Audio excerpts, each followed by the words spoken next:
प्यारे बच्चों, all is well. मैं संगीता ठाकुर एक बार फिर हिंदी पीरियड में आपका स्वागत करती हूँ। अगला चैप्टर पार्ट 10 अपूर्व अनुभव हम हमारी वसंत भाग 2 से लेकर आई हूँ। अपूर्व अनुभव एक जापानी संस्मरण है। तेत्सुको कुरियानगी द्वारा लिखा हुआ उनका स्वयं का संस्मरण, उनके बचपन की घटना को याद करते हुए उन्होंने यह संस्मरण लिखा है। तो बच्चों, सबसे पहले हम उनका जीवन परिचय जानेंगे। आप चित्र देख सकते हैं, तेत्सुको कुरियानगी का चित्र आपके सामने है। इनका जन्म 9 अगस्त 1933 को हुआ।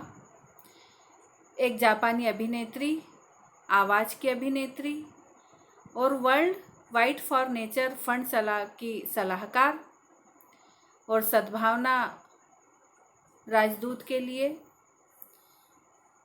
सद्भावना का कार्य किया, राजदूत रही। धर्मार्थ के कार्यों के लिए बहुत अच्छी तरह से जानी जाती हैं। जापानी हस्तियों में एक महत्वपूर्ण स्थान रखती हैं। अंतर्राष्ट्रीय स्तर पर भी उन्हें अच्छी तरह से जाना जाता है, उन्होंने पहचान हासिल की है। जापान की सबसे लोकप्रिय और प्रशंसित महिला हम उन्हें कह सकते हैं। इनका जन्म टोक्यो शहर में हुआ। इनके पिता जो थे वो एक वायलिन वादक और एक संगीत कार्यक्रम के सदस्य थे। एक बच्चे की आत्मकथा या संस्मरण जो स्वयं उनके बचपन का नाम तोत्तो चान था, उसी तोत्तो चान के बारे में हम इस कहानी में पढ़ेंगे, जानेंगे उनके बचपन की एक घटना को। और जब वो छोटी थी तो टोमो एलिमेंट्री स्कूल, टोमो गायकुने चली गई थी, गाकुएन चली गई थी। और उसी स्कूल के बारे में वो हमें यहाँ पर बता रही हैं कि उनका स्कूल कैसा था।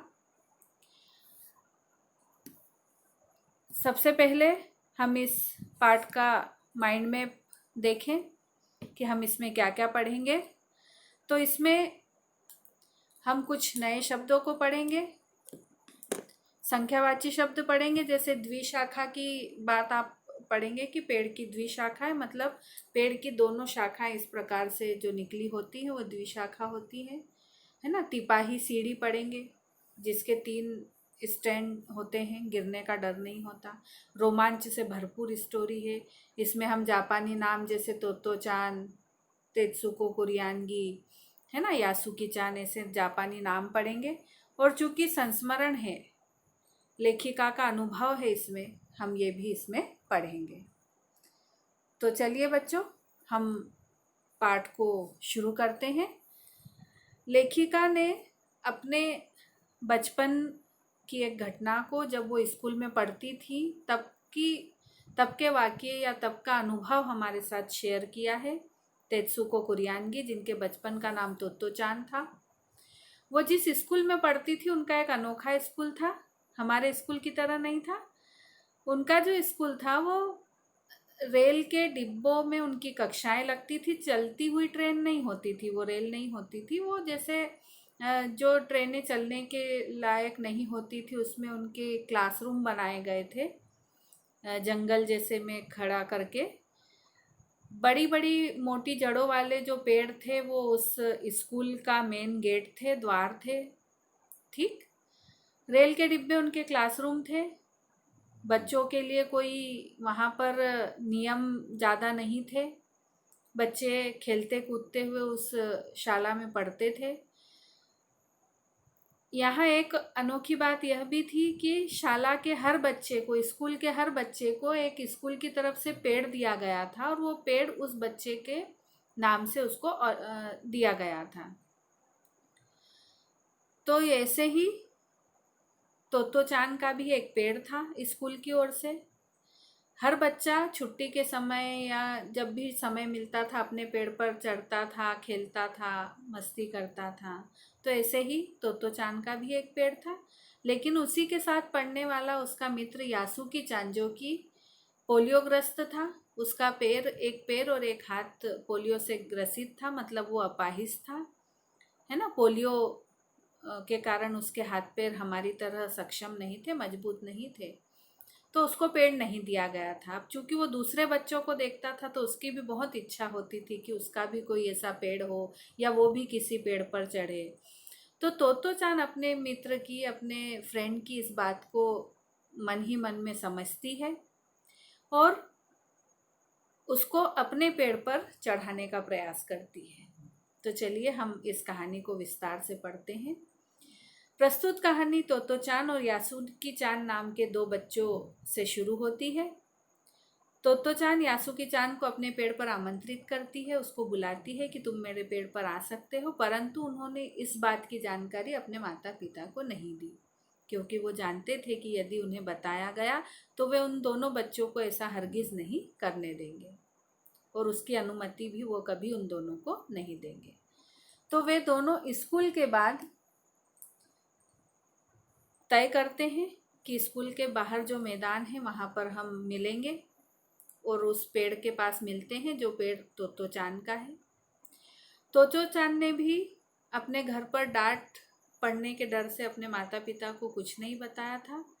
वो अपनी माँ से यह कहकर घर से निकली कि वो यासुकी चान के यहाँ जा रही है और स्टेशन पहुँच गई। उसका जो पालतू कुत्ता था रॉकी, वो उसके पीछे पीछे आया। चूँकि यासुकी चान से मिलने जा रही थी, माता अपनी मम्मी से झूठ बोला था कि वो यासुकी चान से मिलने जा रही है और ये बात नहीं बताई थी कि वो उसको आज पेड़ पर चढ़ाने वाली है। तो उसको कहीं ना कहीं इस बात का दुख था, तो उसने अपने पालतू डॉग से, रॉकी से ये बात बता दी कि आज वो क्या करने जा रही है, यानी उसको सब बता देती है, क्योंकि उसको मन में कहीं ना कहीं अफसोस था, दुख था कि उसने अपनी माँ से झूठ बोला है। अब गर्मी के दिन थे, स्कूल बंद था। तोतो चान का जो पेड़ था वो कुहोन बुत्सु जाने वाली सड़क के पास था। उस पर चढ़ना बहुत ही कठिन था। जमीन से लगभग 6 फीट की ऊंचाई पर पेड़ की एक द्विशाखा थी, जिस पर बैठकर झूले में बैठने जैसा हम आरामदायक एहसास कर सकते हैं, ऐसी द्विशाखा थी। तोतो चान अक्सर खाने की छुट्टी पर या फिर स्कूल के बंद हो जाने के बाद वहाँ पर अक्सर बैठा करती थी और दूर सड़कें, खुले मैदान और नदी, तालाब सब देखा करती थी। हर बच्चों को हर बच्चों के पास अपना अपना पेड़ था और यदि उनको किसी दूसरे बच्चे के पेड़ पर जाना होता था तो ये नियम था, रूल था कि किसी दूसरे के बच्चे के पेड़ पर जाने के लिए अनुमति मांगना होती थी, आदरपूर्वक उससे आज्ञा लेनी होती थी कि क्या वो उसके पेड़ पर आ सकता है, इस प्रकार से। तो यासुकी चान ने पोलियो के कारण कभी ये उसको अनुभव ही नहीं हुआ, उसने कभी बैठकर ऐसा देखा ही नहीं। वो भी सोचता था कि काश वो ऐसा कर पाता। तो तोतो चान ने उसकी इस बात को समझा और उसे अपने पेड़ पर आमंत्रित किया। दोनों जब उस पेड़ के पास मिलते हैं, तोतो चान के पेड़ के पास, तो दोनों बहुत उत्तेजित हैं, दोनों बहुत ही खुश हैं, क्योंकि आज वो उसके मन की इच्छा जो थी यासुकी चान की वो पूरी होने वाली थी। तो दोनों खूब जोर से हंसते हैं। तोतो चान भी ठहाका लगाकर हंसती है। अब तोतो चान ने तो पहले से ही योजना बना रखी थी कि वो कैसे यासुकी चान को पेड़ पर चढ़ाएगी। तो उसी के अनुसार वो चौकीदार के छप्पर से एक सीढ़ी निकाल कर लाती है और उसको पेड़ की द्विशाखा के सहारे अटका देती है। अब तोतो चान तो फटाफट जल्दी से चढ़ जाती है पेड़ की द्विशाखा तक और फिर वहाँ से सीढ़ी पकड़ लेती है और यासुकी चान को कहती है कि अब वो सीढ़ी पर चढ़े। लेकिन यासुकी चान का पैर तो कमज़ोर था, हाथ भी कमज़ोर था, तो वो सीढ़ी पर चढ़ नहीं पाया। तोतो चान फिर वापस नीचे उतरती है और उसको अब वो नीचे से पुश करती है, उसको धक्का देकर ऊपर चढ़ाने का प्रयास करती है, पर फिर भी वो नहीं चढ़ पाता है। वो हताश हो जाता है, निराश हो जाता है, अपना सर झुका लेता है। पर तोतो चान निराश नहीं होती, वो उसको हंसाने का प्रयास करती है। फिर वो चौकीदार के छप्पर की ओर जाती है और अब वहाँ से वो एक तिपाही सीढ़ी लेकर आती है ना, जिसमें तीनों तरफ स्टैंड होते हैं, गिरने का डर नहीं होता ऐसा। तो उसको पकड़ने की भी ज़रूरत नहीं होती। तो ऐसी सीढ़ी वो घसीटते हुए वो छोटी सी बच्ची लेकर आती है और पेड़ की द्विशाखा तक उसको अटका देती है। इस चक्कर में वो पसीने से तरबतर हो जाती है ना। दृढ़ निश्चय के साथ यासुकी चान को वो कहती है कि अब तुम इस पर पैर रखो, अब इसमें गिरने का भी डर नहीं है। यासुकी चान अपना कदम बढ़ाता है और पहली सीढ़ी पर पैर रखता है। तोतो चान भी उसका पैर उठाकर उस पर रखवाने में उसकी मदद करती है। बहुत मुश्किल भरा काम है ये, इतना आसान नहीं था यासुकी चान के लिए। वो भी पसीने से तरबतर हो जाता है। वो सीढ़ी एक एक चढ़ता है, लेकिन बहुत ही मुश्किल होती है। तो फिर तोतो चान उसको पीछे से पुश करती, उसको धक्का देती है और उसको ऊपर चढ़ाने की कोशिश करती है, और वो अंत में एक एक सीढ़ी चढ़ता हुआ ऊपर तक पहुंच जाता है। अब तोतो चान वहाँ ऊपर पहुंचकर वो तो अचानक तेजी से जाकर ऊपर द्विशाखा पर चढ़ जाती है, लेकिन यासुकी चान सीढ़ी से अब पेड़ पर नहीं चढ़ पाता। सीढ़ी तो एक एक करके धीरे धीरे चढ़ जाता है, लेकिन पेड़ पर कैसे जाए उसके लिए बहुत मुश्किल हो जाता है। तोतो चान का मन अब रोने को हो जाता है, क्योंकि उसे लगा था कि ये यहाँ तक आ गया है, आखिरी सीढ़ी तक, ऊपर तक, मतलब अब ये ऊपर भी आ जाएगा, लेकिन इतना आसान नहीं था। अब सच में वो यासुकी चान को अपने पेड़ पर बुलाना चाहती थी, उसे दुनिया दिखाना चाहती थी, नदी, पेड़, सड़कें, वो जो वहाँ बैठकर खुश होती थी, खेलती थी। वो चाहती थी कि यासुकी चान भी ये सब देखे। तो वो हिम्मत हारती नहीं है, वो नहीं रोती। उसको रोना आता है पर वो रोती नहीं है, क्योंकि वो सोचती है कि यदि वो रो दी तो फिर यासुकी चान अपनी हिम्मत खो देगा, वो भी रोने लगेगा। तो वो उसके पोलियोग्रस्त हाथ को बहुत देर तक अपने हाथों में थामे रखती है और उसके हाथ को सहलाती रहती है, उसे हिम्मत देती है। अंत में फिर वो सोचती है कि अब यासुकी चान को मैं ऊपर ही खींच लेती हूँ पेड़ पर। तो उसको खींचने का निर्णय लेती है। यासुकी चान, जो कि तोतो चान से उम्र में 1 साल बड़ा था, वो उससे छोटी थी, लेकिन फिर भी वो नन्ही बालिका अपने दोनों हाथों से यासुकी चान को पेड़ पर ऊपर खींचती है। और यासुकी चान भी ऊपर आने की कोशिश करता है। अब उस समय यदि कोई बड़ा ये देख लेता दृश्य तो चीख पड़ता कि दोनों छोटे बच्चे ये क्या कर रहे हैं। लेकिन उन दोनों बच्चों को एक दूसरे पर इतना अटूट विश्वास था कि उन्होंने यह जोखिम उठा लिया। तेज धूप थी, दोनों पसीने से तरबतर हो चुके थे। बादल का एक टुकड़ा आकर उन पर अपनी छाया कर रहा था। बहुत मेहनत के बाद, बहुत कोशिश के बाद दोनों अपनी हिम्मत खोते नहीं हैं और यासुकी चान को तोतो चान जोर लगाकर पेड़ पर खींच लेती है, उसको द्विशाखा पर पेड़ पर बिठा देती है।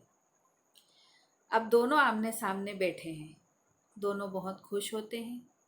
तोतो चान पसीने से तरबतर अपने बालों को चेहरे से हटाती है और मुस्कुरा कर यासुकी चान का अपने पेड़ पर हाथ जोड़कर स्वागत करती है। और यासुकी चान भी मुस्कुराते हुए बड़ी ही शिष्टाचार तरीके से, शिष्टता के साथ उससे पूछता है कि क्या मैं आपके पेड़ पर आ सकता हूँ, क्या मैं अंदर आ सकता हूँ। इस प्रकार वो दोनों बच्चे वहाँ पर बैठते हैं। यासुकी चान, जिसने दुनिया की आज एक नई झलक देखी, बहुत खुश हुआ, क्योंकि वहाँ से पेड़ से उसे नदी, तालाब, सड़कें, नहरें और मैदान, खेत सब कुछ दिखाई दे रहा था। वो बहुत खुश हो गया। काफ़ी देर तक दोनों बच्चे गप्पे लड़ाते रहे, है ना। यासुकी चान ने तोतो चान को टेलीविज़न के बारे में बताया, जो कि उसकी दीदी ने उसको बताया था कि टेलीविज़न जैसा एक डिब्बा होता है, और वो उसको बताता है कि उसमें हम सुमो पहलवान की कुश्ती भी देख सकते हैं। तो तोतो चान को ये बात कुछ समझ में नहीं आती कि इतना बड़ा सुमो पहलवान इतने छोटे टीवी में कैसे आ सकता है, पर उसे यासुकी चान की ये बातें अच्छी लगती है, रोचक लगती है। दोनों बच्चे बहुत खुश होते हैं, बहुत देर तक वहाँ बैठे रहते हैं।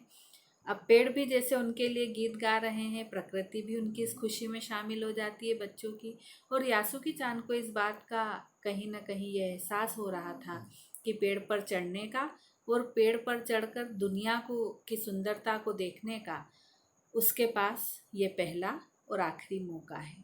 क्योंकि उसको लगता है कि इतनी मुश्किल है तो अब शायद ही मैं कभी दोबारा पेड़ पर चढ़ पाऊँगा और इतनी दुनिया की सुंदरता को देख पाऊँगा। तो बच्चों, ये कहानी यहीं पर समाप्त होती है।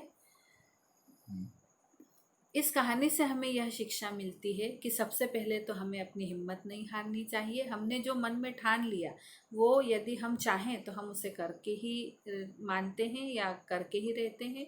पीछे नहीं हटना चाहिए, कितनी भी मुसीबत आए या कुछ भी परेशानी आए, दृढ़ निश्चय के साथ यदि हम अपने कार्य को करें, जैसे यासुकी चान और तोतो चान ने खास करके दृढ़ निश्चय किया था कि वो यासुकी चान को अपने पेड़ पर चढ़ा कर ही रहेगी। और देखो ये हुआ, वो अपने मित्र की खुशी में शामिल हुई, है ना। तोतो चान, यासुकी चान तो खुश हुआ ही, लेकिन तोतो चान उससे ज़्यादा खुश हुई क्योंकि उसने जो सोचा था वो उसने पूरा कर दिखाया। दूसरी बात, मित्रता का महत्व हमें इस कहानी से पता चलता है कि हम अपने मित्र की खुशी के लिए, उसके मन की बातें समझने के लिए हम कितना प्रयास कर सकते हैं, कितनी कोशिश कर सकते हैं। तो बच्चों, आपको यह पाठ अच्छी तरह से समझ में आया होगा और उम्मीद करती हूँ कि यह कहानी आपको बहुत अच्छी लगी होगी। तो बच्चों, इस वीडियो को बहुत अच्छी तरह से देखें, समझें। धन्यवाद।